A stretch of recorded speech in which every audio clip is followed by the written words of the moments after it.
All right, hey guys, wrap that up.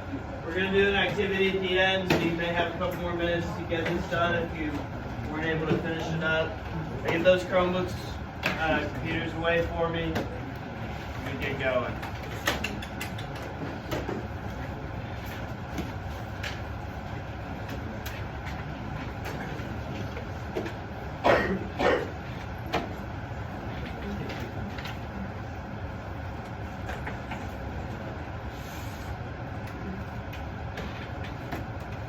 All right, the Federal Reserve. We've talked about the Federal Reserve once already. Do you guys remember when we talked about it?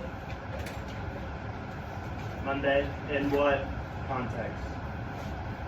Like, why did we talk about the Federal Reserve already? They controlled something that could cause something. Well, sort of. They controlled interest rates. And changing interest rates can cause what to go up and down? Inflation. Good. So we're going to start back at the beginning, the evolution of money. A barter economy is a moneyless economy that relies on trade.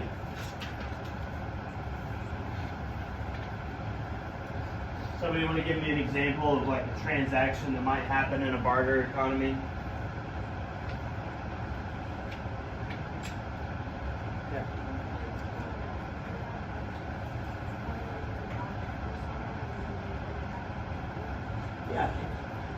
Yeah, absolutely. And then commodity money is money that has an alternative use as an economic good. So what would be an example of this?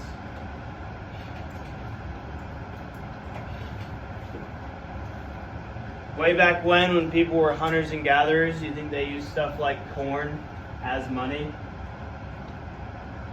Say, I'll buy that horse for 3 bags of corn, 3 bags of flour.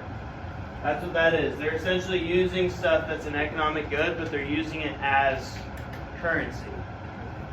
Alright, this is something that obviously the United States has rarely ever done, if ever, probably not on a large scale, but people in societies a long, long time ago, like if you think back to your world history kind of stuff, they probably use commodity money a lot more. Fiat money is money by government decree. What does government decree mean?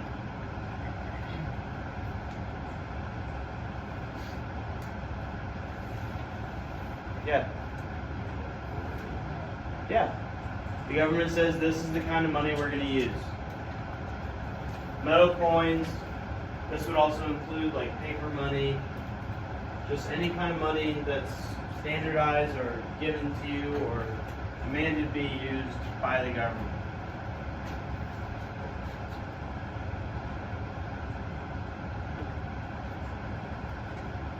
Early paper currency in colonial America was continental dollars.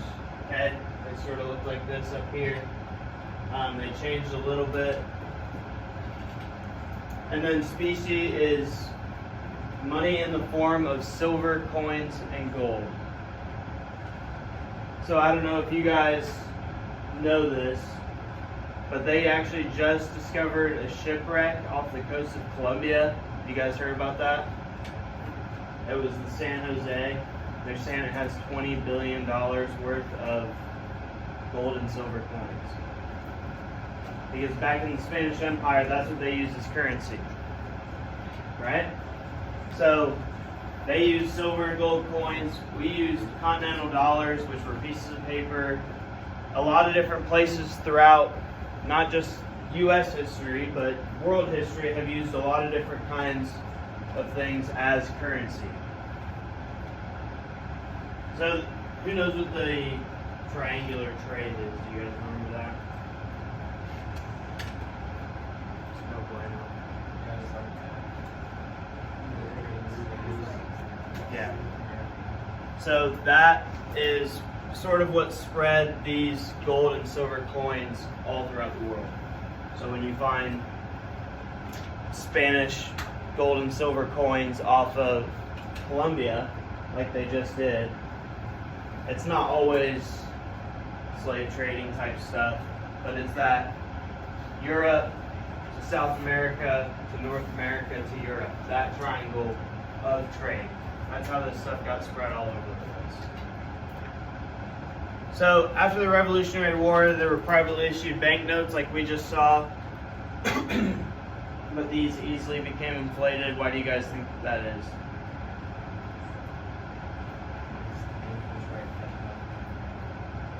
Yeah, absolutely. The banks would just write more. Then state banks came along.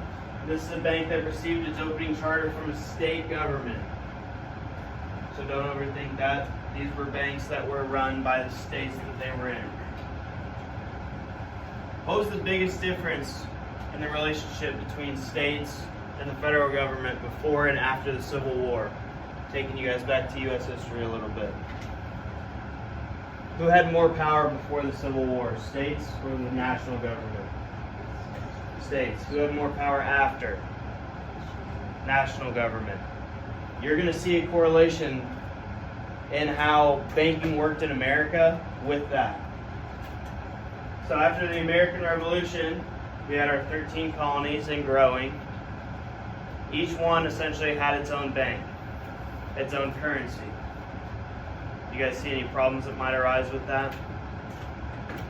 Like what?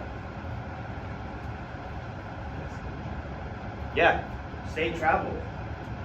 Like all those states that we know that are up in the Northeast, right? Like Connecticut, New York, New Jersey.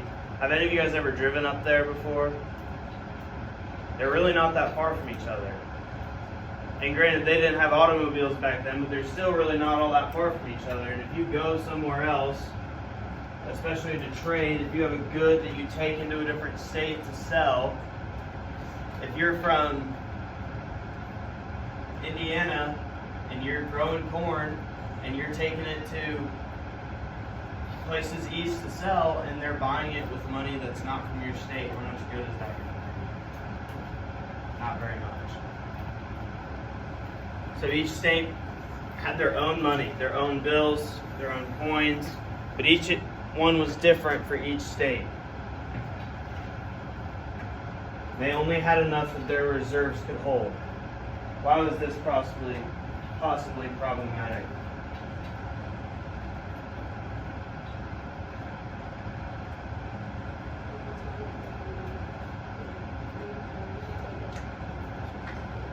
Yeah, absolutely. A really small state, Rhode Island, it's a really small state. If they were in a time of need, they didn't really have very much to fall back on. Their reserves couldn't hold a ton of money in the first place. Greenbacks started around the Civil War. Can any of you guys take a wild stab at why they might be called greenbacks? They're green. Good job. So this was during the time of the Civil War. Congress authored it as legal tender. So Congress, state or national? National. They authorized it to be used legally throughout the entire country. The national banking system established in 1863. Right around the time of the Civil War, right? At the time when the national government was gaining more power, so were national banks.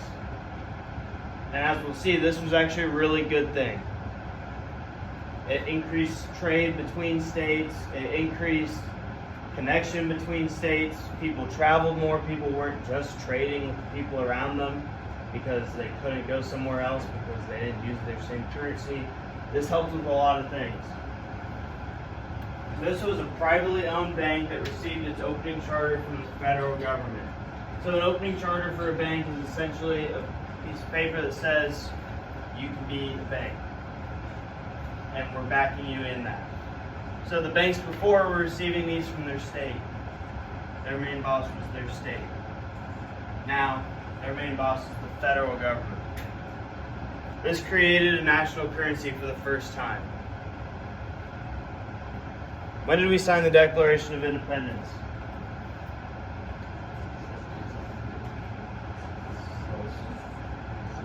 Somebody say it loud.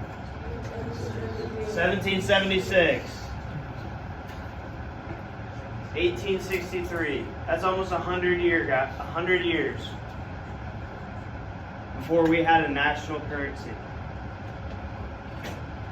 Now, granted, we've had a national currency for a long time, but 1863 to right now is only just over 150 years. And for about 80 or 90, give or take, we didn't have a national currency. That's a large chunk of our country's history before we even got a way to spend money in the same way from one side of the country to the other. Any of you guys need any of this? So, the creation of the Federal Reserve System, established by Congress in 1913. Obviously much after the Civil War. Well, not much after, but a good deal of time after. Now, 1913, before or after the Great Depression? Before. So even though it was created, you guys think the role of the Federal Reserve is going to change a little bit throughout history? Do you guys think that they did a super great job before the Great Depression? Probably didn't do a horrible job. Probably had some stuff they could have done a little bit better. A bank that can lend to other banks in a time of need. So, what this was, or what this means, is that in, say, the Great Depression, a local bank was lending money out to people.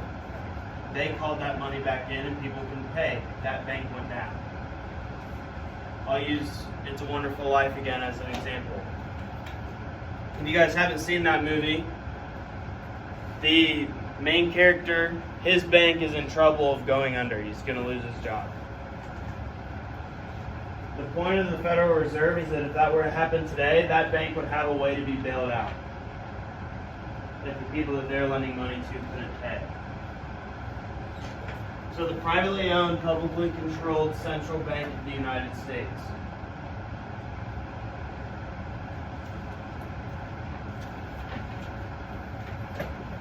Federal Reserve notes is paper currency issued by the Fed. The Fed is the Federal Reserve. So what's a Federal Reserve note, you guys?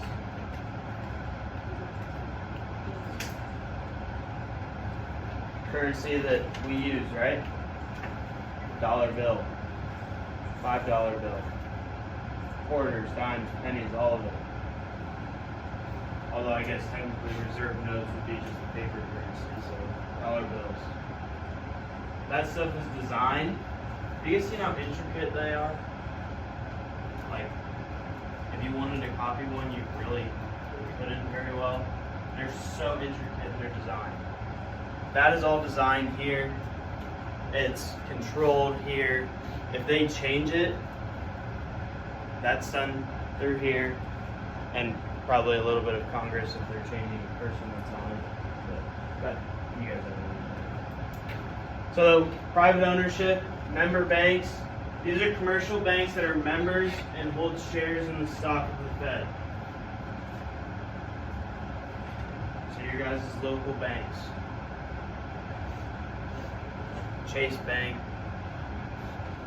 Star Bank, whatever else kind of banks you guys might use. These would be member banks, all right? Then the Board of Governors, 7 members of the Board of Governors appointed by the President of the United States and affirmed by Congress. Do you guys think of anybody else that the President of the United States appoints in the U.S. government? Cabinet members? Anybody else? Supreme Court. The President of the United States gets to choose who's on the Supreme Court. The President of the United States also gets to choose who's on the Board of Governors, and they serve for 14 years. Now you guys know about checks and balances. So where checks and balances comes into this is that if a president appoints somebody to the Board of Governors, they have to be affirmed by Congress. They serve as regulators and supervisors for the banks. And there's 12 districts, which we'll get to. They kind of are over the regulating and the supervising in their own district. But overall, when the economy needs just kind of a push in one direction, these are the people that are, for the most part, in charge of them. So the district banks are the 12 independent and powerful banks. So these aren't banks that, per se, like you guys would have a savings account in, right? Those would be your member banks. These big district banks are like those banks' boss, if you want to think about it like that. So, what's the strategically located, guys? So these are, well, I'll show you a graph here in a second. But essentially the entire United States is split up into these 12 districts. And those are going to be your 12 district banks. They control all of it. When I show you the map, each one's a different color. So each of these 12 district banks controls all of the member banks in their district. All right? Yeah. So before I go on to that, I need somebody to be my president. All right, come up.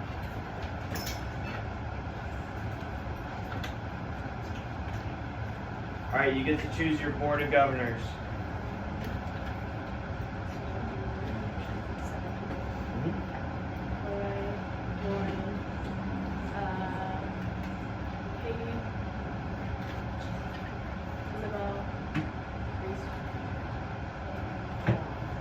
Okay. Come on up.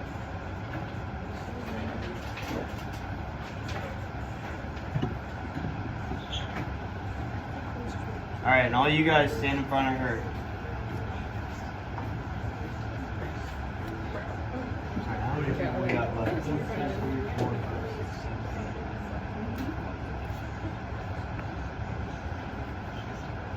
All right, so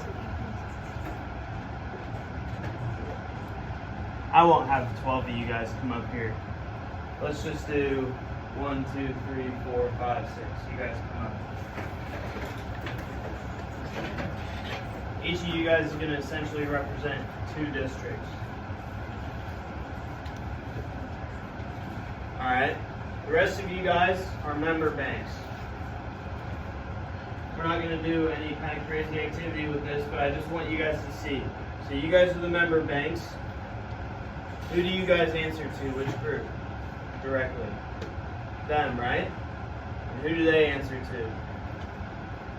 Them. And who do they answer to? Essentially the president. Because what happens if you don't do a very good job? You think the president's going to appoint you? No. And if the president appoints somebody who he knows is not going to do a good job for some reason, Congress isn't going to let it through. So who does the president appoint? Who do they answer to? Congress, good. That's a U.S. government question right there. And the people, obviously. That was so good. Good question, I guess. Right, so you guys as member banks, you guys are spread out throughout the entire country.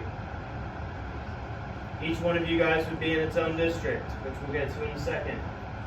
You guys would answer to your big and powerful district banks, whichever one was in charge of your district. They would answer to the Board of Governors, who's appointed by the President. All right, you guys can all go sit down. Good job.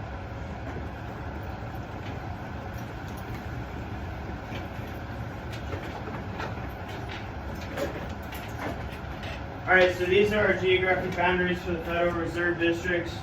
Anything you guys notice? A little wonky.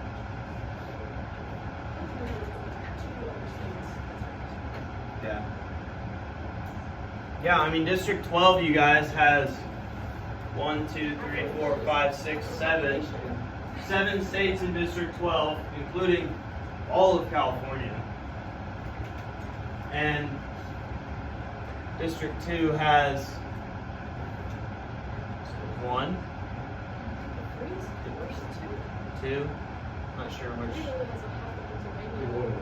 Yeah, 3 has Pennsylvania, not even all of Pennsylvania, Jersey and Delaware. That's weird, right? Indiana, Illinois, we're cut in half.